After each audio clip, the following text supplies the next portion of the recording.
दोस्तों अगर मैं आपसे पूछूं कि बीटीएस में ऐसे कौन से दो बीटीएस मेंबर्स हैं जो हमेशा हंसते हैं और सभी को हंसाते हैं, तो आपके मन में किसका नाम आएगा? आई एम वेरी श्योर कि पहला नाम तो आपके मन में जिन का ही आया होगा और दूसरा कई सारे आर्मीज के मन में आया होगा वी का नाम।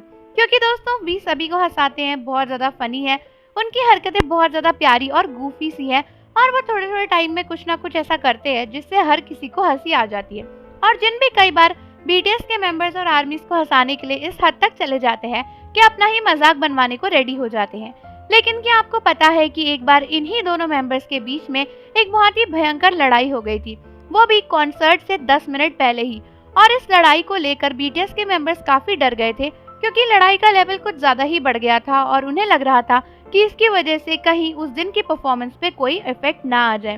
लेकिन बीटीएस के मेंबर्स इतने प्रोफेशनल हैं कि इतनी लड़ाई होने के बावजूद भी आर्मीज को भनक तक नहीं लगी कि उस दिन वी और जिन की इतनी बड़ी लड़ाई हुई है।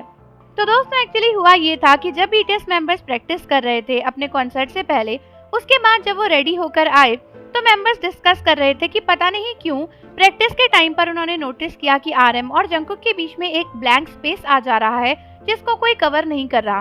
बेसिकली ये शायद इसलिए भी था क्योंकि उस समय ना शुगा भी परफॉर्म अच्छे से नहीं कर पा रहे थे अपनी इंजरी की वजह से और भी कुछ फैक्टर्स थे, जिसको सुनकर वी ने जिन को सजेशन दिया कि तुम्हें थोड़ा जल्दी भागकर आना चाहिए और उस पोजीशन को कवर कर लेना चाहिए।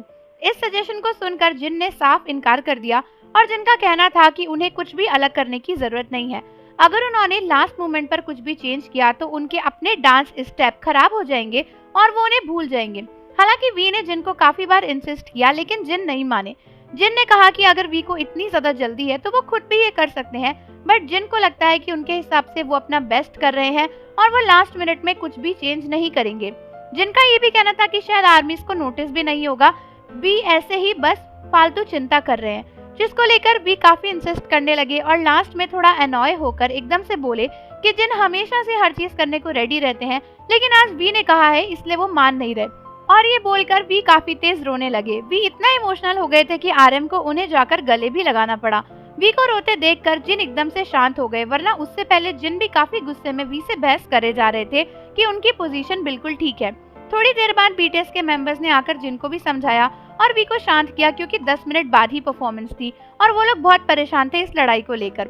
दोस्तों जब दोनों शांत हुए तो दोनों ने आपस में इस चीज को सॉर्ट किया, लेकिन उसके बीच में ही कॉन्सर्ट आ गया था तो दोनों को परफॉर्म करने जाना पड़ा। और जिन ने वी से प्रॉमिस किया था कि वो अपनी परफॉर्मेंस में इस बात का ख्याल रखेंगे, उन्होंने वैसा ही किया। हालांकि दोस्तों कॉन्सर्ट के बाद जिन और वी दोनों साथ में बैठे अकेले और दोनों ने अपनी लड़ाई को सॉर्ट किया, जो कि बीटीएस मेंबर्स को बहुत अच्छा लगा। इनफैक्ट ये चीज बीटीएस की एक डॉक्यूमेंट्री में भी दिखाई गई थी, जहां पर बीटीएस के मेंबर्स ने कहा कि उनके सबसे अच्छी और खास बात यही है कि उनके बीच में भी बाकी लोगों की तरह लड़ाइयाँ होती हैं, लेकिन वो लोग मिलकर उसे सॉल्व करते हैं और उसे सॉर्ट करते हैं, ना कि उसे और बढ़ावा देते हैं। लास्ट में जिन और वी दोनों ने ही एक दूसरे से माफी मांगी और दोस्तों बाद में आर्मीज को पता चला कि कॉन्सर्ट से पहले इतनी बड़ी लड़ाई भी हुई थी। तो आप लोग मुझे बताओ कि क्या आपको भी पता था कि जिन और वी की कभी इतनी बड़ी लड़ाई हुई थी? और जाने से पहले चैनल को जरूर सब्सक्राइब कर दो, बेल आइकन प्रेस कर दो। मिलते हैं आपसे अगली वीडियो के साथ।